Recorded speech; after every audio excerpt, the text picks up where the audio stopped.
ഇനി നമുക്ക് നല്ല ഈസി ആയിട്ട് ഫ്രൂട്ട് സലാഡ് ഉണ്ടാക്കുന്നത് ഇനി നോക്കാം. ഞാൻ ഇതിലേക്ക് ക്രീം കൂടി ചേർത്തിട്ടാണ് ഈ ഫ്രൂട്ട് സലാഡ് റെഡി ആക്കിയിട്ട് എടുക്കുന്നത്. സാധാരണ നമ്മൾ ക്രീം നല്ല ഫ്ലഫി ആക്കിയിട്ട് എടുക്കാൻ വേണ്ടിയിട്ട് ബീറ്റർ വെച്ചിട്ട് ബീറ്റ് ചെയ്തിട്ടാണ് ചെയ്യാറ്. പക്ഷേ ഈ ഫ്രൂട്ട് സലാഡിലേക്ക് ഞാൻ ക്രീം ചേർക്കുന്നത് എങ്ങനെയെന്ന് വെച്ചിട്ടുണ്ടെങ്കിൽ മിക്സിയിൽ ഇട്ടിട്ട് പഞ്ചസാരയും ക്രീമും കൂടിയിട്ട് ഒന്ന് കറക്കിയിട്ട് എടുത്താൽ മതി. അപ്പോൾ തന്നെ ക്രീം നല്ല ഫ്ലഫി ആയിട്ട് കിട്ടും. പിന്നെ ഇതിലേക്ക് ടേസ്റ്റിന് വേണ്ടിയിട്ട് ഏലക്കായ പൊടിച്ചത് ചേർക്കുന്നുണ്ട്. പിന്നെ പഞ്ചസാര കുറച്ച് കാരമലൈസ് ചെയ്തിട്ട് അതൊന്ന് തിക്കാക്കിയിട്ട് അത് പൊടിച്ചിട്ട് ചേർക്കുന്നുണ്ട്.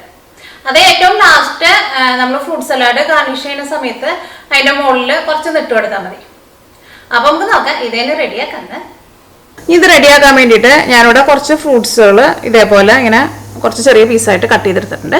അപ്പോൾ ഫ്രൂട്ട്സ് എടുക്കുമ്പോൾ ഇന്ന ടൈപ്പ് വേണമെന്നില്ല, നമുക്കറിയാലോ, നമുക്ക് ഇഷ്ടമുള്ള ടൈപ്പ് ഫ്രൂട്ട്സ് ഒക്കെ എടുക്കുക. പിന്നെ ഇതിലേക്ക് വേണ്ടത് ക്രീമാണ്. ഞാനിവിടെ ഇതേപോലെ ഹെവി വിപ്പിംഗ് ക്രീം എന്ന് പറഞ്ഞിട്ട് വാങ്ങാൻ വേണ്ടിയിട്ട് കിട്ടും, അതാണ് എടുത്തേക്കുന്നത്. അല്ലെങ്കിൽ നമ്മുടെ നാട്ടിൽ അമൂലിൻ്റെ ക്രീം കിട്ടുമല്ലോ, അതായിരുന്നാലും കുഴപ്പമില്ല. ഈ ക്രീമിൻ്റെ കൂടെ ചേർക്കാൻ വേണ്ടിയിട്ട് ഞാനിവിടെ പഞ്ചസാര എടുത്തിട്ടുണ്ട്, ഏലക്കായ പൊടിച്ചു കൊടുത്തിട്ടുണ്ട്. ഈ പഞ്ചസാര ഈ ക്രീം നമ്മളൊന്ന് മിക്സ് ചെയ്തിട്ട് എടുക്കുമ്പോൾ അതിലേക്ക് ടേസ്റ്റിനനുസരിച്ചിട്ട് നമ്മൾ പഞ്ചസാര ചേർത്ത് കൊടുക്കും. പിന്നെ ഞാനിവിടെ പഞ്ചസാര വേറെ സെപ്പറേറ്റ് കുറച്ച് എടുത്തിട്ട് ഈ പഞ്ചസാര ഒന്ന് കാരമലൈസ് ചെയ്തിട്ട് അത് ഒരു 10 മിനിറ്റിനുള്ളിൽ ഒന്ന് ചൂടാറി കഴിയുമ്പോഴേക്കും അതുകൊണ്ട് കട്ടിയാവും.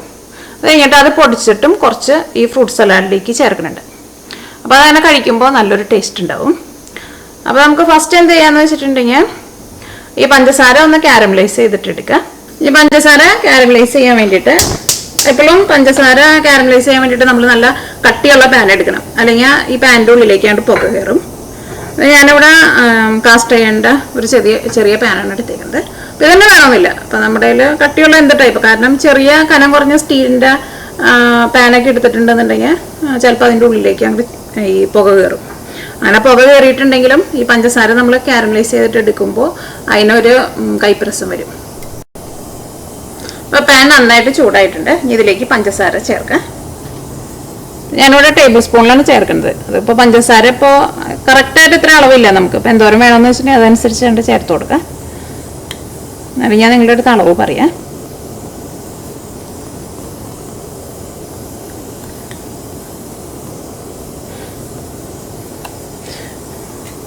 ഞാനിവിടെ ഇതേപോലെ ഇങ്ങനെ ടേബിൾ സ്പൂണിൽ നിറച്ച് 5 ടേബിൾ സ്പൂൺ പഞ്ചസാര എടുത്തിട്ടുണ്ട്. ഇതിലേക്ക് നമുക്ക് 1 ടേബിൾ സ്പൂൺ വെള്ളം കൂടിയും ചേർക്കാം. അപ്പം ഞങ്ങൾക്ക് ഇവിടെ കിട്ടുന്ന പഞ്ചസാര ഇതേപോലെ നല്ല തരിയായിട്ടുള്ള പഞ്ചസാരയാണ്, നല്ല പൊടി പോലത്തെ പഞ്ചസാരയാണ് കിട്ടുന്നത്. പക്ഷെ നമ്മുടെ നാട്ടിലേക്ക് കുറച്ചും കൂടി വലിയ തരിയായിട്ടുള്ള പഞ്ചസാരയായിരിക്കും കിട്ടുക. പക്ഷെ അത് കുഴപ്പമില്ല, അത് മെൽറ്റായി വരുമ്പോൾ എന്ത് ടൈപ്പായിരുന്നാലും കുഴപ്പമില്ല. ഡാർക്ക് ബ്രൗൺ ആവാൻ വേണ്ടിയിട്ട് നിൽക്കരുത്. അത് നിങ്ങൾ എപ്പോൾ പഞ്ചസാര കാരമലൈസ് ചെയ്യുമ്പോഴും അത് പ്രത്യേകം ശ്രദ്ധിക്കണം. ഡാർക്ക് കളറിലേക്ക് ആയിട്ടുണ്ടെന്നുണ്ടെങ്കിൽ അതിനൊരു കൈപ്രസം വരും. അപ്പോൾ നല്ലൊരു ഗോൾഡൻ കളറായിട്ട് വരണം. ഇത് ഏറ്റവും അധികം ഇങ്ങനെ ചൂടായി കഴിയുമ്പോൾ ഇതേപോലെ ഇങ്ങനെ തിക്കായിട്ട് വരും. അത് കഴിഞ്ഞിട്ട് ഇതിങ്ങനെ വെള്ളമായിട്ട് ഇങ്ങനെ മാറും. വെള്ളമായിട്ട് മാറുന്നതനുസരിച്ചിട്ട് അതിനൊരു ഗോൾഡൻ കളർ വരും. ഇപ്പോൾ ഇത് നല്ല തിക്കായിട്ട് വന്നിട്ടുണ്ട്. ഇനി ഇതിൻ്റെ വെള്ളം പോലെ വരും.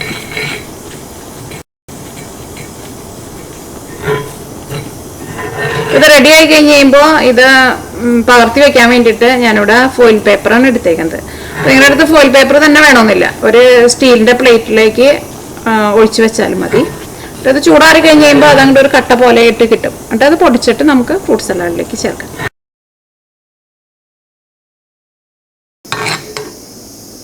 ഇതേപോലെ ഗോൾഡൻ കളർ ആകുമ്പോൾ തന്നെ തീ ഓഫ് ചെയ്യണം, പ്രത്യേകം ശ്രദ്ധിക്കണം. കാരണം മിക്കപ്പോഴും പലരും പറയാറുണ്ട് ഇതേപോലെ ഇനി ഉണ്ടാക്കുമ്പോൾ കൈപ്രസം വരാറുണ്ട്.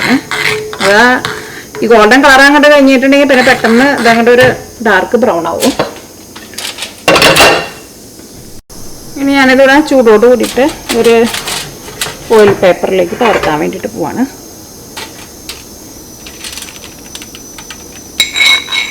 റെഡി ആയി കഴിഞ്ഞിട്ടുണ്ടെങ്കിൽ നമ്മൾ പിന്നെ ആ പാനിൽ നിന്ന് പെട്ടെന്ന് എടുത്ത് മാറ്റാൻ വേണം. അല്ലെങ്കിൽ നമുക്കറിയാലോ പാൻ്റെ ചൂട് കൊണ്ട്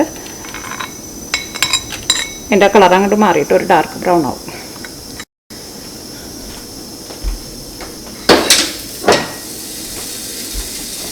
ഇനി ഇത് ചൂടാറാൻ വേണ്ടിയിട്ട് വെയിറ്റ് ചെയ്യുക. ഇത് ചൂടാറി കഴിഞ്ഞ് കഴിയുമ്പോൾ ഇതൊരു ക്രിസ്റ്റൽ പോലെയാവും. അത് കഴിഞ്ഞിട്ട് നമുക്കൊന്ന് പൊടിച്ചിട്ട് എടുക്കണം.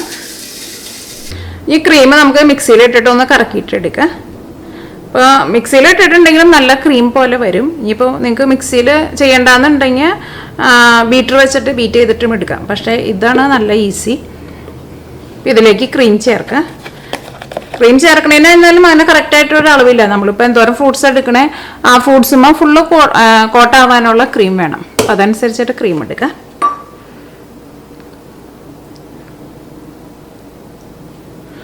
ഇപ്പം ഞാനിവിടെ മെഷറിംഗ് കപ്പിലാണ് എടുക്കുന്നത്. ഇതിനങ്ങനെ മെഷറിംഗ് കപ്പ് വേണമെന്നൊന്നും ഒരു നിർബന്ധമില്ല.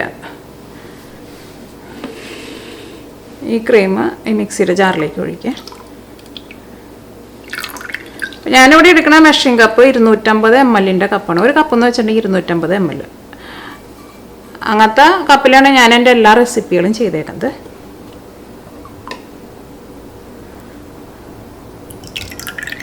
ഇപ്പം ഇതൊരു 1.25 കപ്പ് ക്രീമുണ്ട്.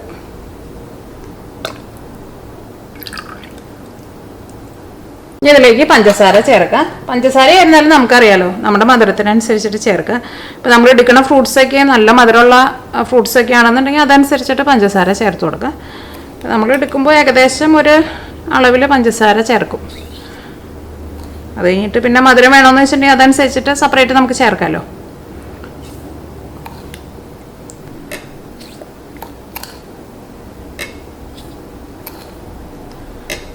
ഞാനിതിലേക്ക് ഇപ്പോൾ ഒരു 6 ടേബിൾ സ്പൂൺ പഞ്ചസാര ചേർത്തിട്ടുണ്ട്.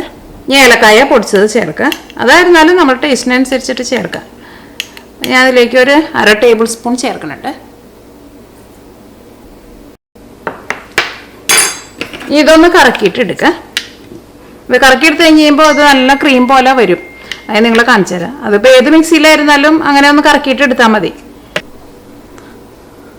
ഇപ്പോൾ നല്ല ക്രീം പോലെ വന്നിട്ടുണ്ട്. ഇത് ഞാനിവിടെ ഒരു 2 സെക്കൻഡ് മാത്രമേ മിക്സിയിൽ ഇട്ടിട്ട് ഒന്ന് കറക്കിയുള്ളൂ. അപ്പോൾ നമുക്ക് ഇതേപോലെ ഇങ്ങനെ കിട്ടിയിട്ടുണ്ട്.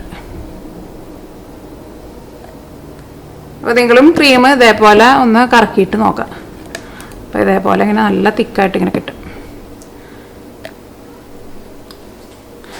നമ്മൾ പഞ്ചസാര കാരമലൈസ് ചെയ്തിട്ട് സെറ്റാക്കാൻ വേണ്ടിയിട്ട് വെച്ചിട്ടുണ്ടായിരുന്നില്ലേ, ഇതിപ്പോൾ ചൂടാറി കഴിഞ്ഞപ്പോൾ ഇതേപോലെ ഇങ്ങനെ തിക്കായിട്ട് ഇങ്ങനെ വന്നിട്ടുണ്ട്. വെച്ചിട്ട് ഒന്ന് പൊടിച്ചിട്ട് എടുക്കാം. മിക്സിയിലിട്ടിട്ട് പൊടിക്കണ്ട, അപ്പോൾ ഭയങ്കര പൊടിയായി പോവും.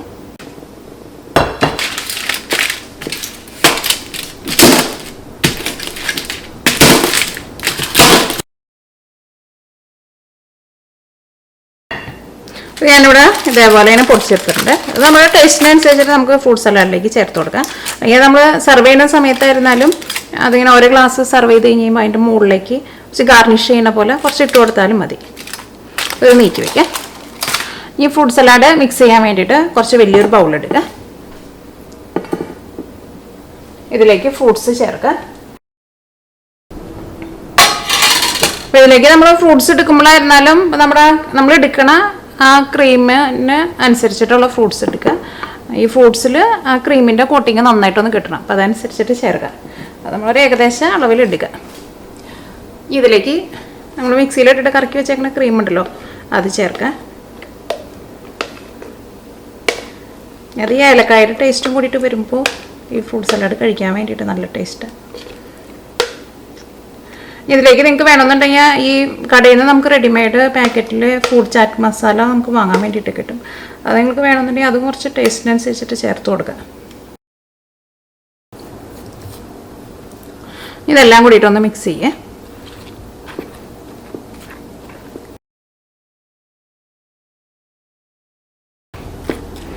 ഇതിലേക്ക് നമ്മൾ ആ പൊടിച്ച് വെച്ചേക്കണ പഞ്ചസാര കാരമലൈസ് ചെയ്തിട്ടുണ്ടല്ലോ, അത് കുറച്ചൊന്ന് ഇട്ട് കൊടുക്കുക.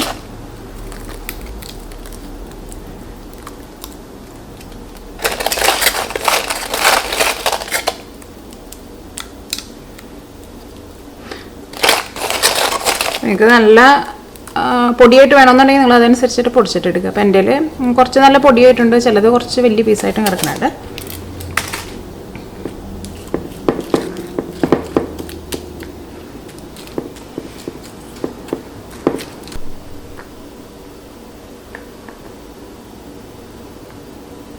ഇനി നിങ്ങൾക്ക് ഈ ഫ്രൂട്ട് സലാഡിലേക്ക് വേണമെന്നുണ്ടെങ്കിൽ ഓറഞ്ചിൻ്റെ തൊണ്ടുണ്ടല്ലോ, അതൊന്ന് ഗ്രേറ്റ് ചെയ്തിട്ട് ചേർക്കുക. ഓറഞ്ചോ അല്ലെങ്കിൽ മൂസമ്പി ആയിരുന്നാലും കുഴപ്പമില്ല. അത് ഗ്രേറ്റ് ചെയ്തിട്ട് എടുക്കുമ്പോൾ പ്രത്യേകം ശ്രദ്ധിക്കണം, ഈ തൊണ്ട് മാത്രമേ എടുക്കാൻ പാടുള്ളൂ.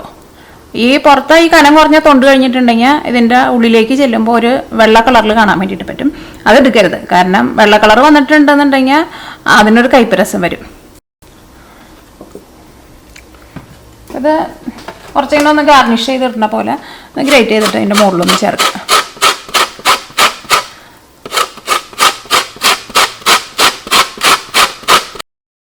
അപ്പോൾ ആ ഓറഞ്ചിൻ്റെ നല്ലൊരു സ്മെല്ലുണ്ടാവും, നല്ലൊരു ടേസ്റ്റ് ഉണ്ടാവും. അപ്പോൾ നമ്മുടെ ഈസി ആയിട്ടുള്ള ഫ്രൂട്ട് സലാഡ് റെഡി ആയിട്ടുണ്ട്. ഇത് കഴിക്കുമ്പോൾ അത്യാവശ്യം നല്ല തണുപ്പോട് കൂടിയിട്ട് കഴിക്കുക. ഒന്നല്ലെങ്കിൽ ഫ്രൂട്ട്സ് നേരത്തെ തന്നെ കട്ട് ചെയ്തിട്ട് ഫ്രിഡ്ജിൽ നന്നായിട്ട് തണുപ്പിക്കാൻ വേണ്ടിയിട്ട് വെക്കുക. അല്ലെങ്കിൽ ഇതേപോലെ സെറ്റ് ചെയ്ത് കഴിഞ്ഞിട്ട് ഫ്രിഡ്ജിൽ വെച്ചിട്ട് നന്നായിട്ട് തണുപ്പിച്ചിട്ട് കഴിക്കുക. അപ്പോൾ നിങ്ങളെല്ലാവരും ട്രൈ ചെയ്ത് നോക്കുക. ഇതെന്തായിരുന്നാലും ഉണ്ടാക്കിയിട്ട് എടുക്കാൻ വേണ്ടിയിട്ടൊരു പണിയില്ല. അപ്പോൾ നിങ്ങൾക്ക് എല്ലാവർക്കും നല്ല ഇഷ്ടമാവും.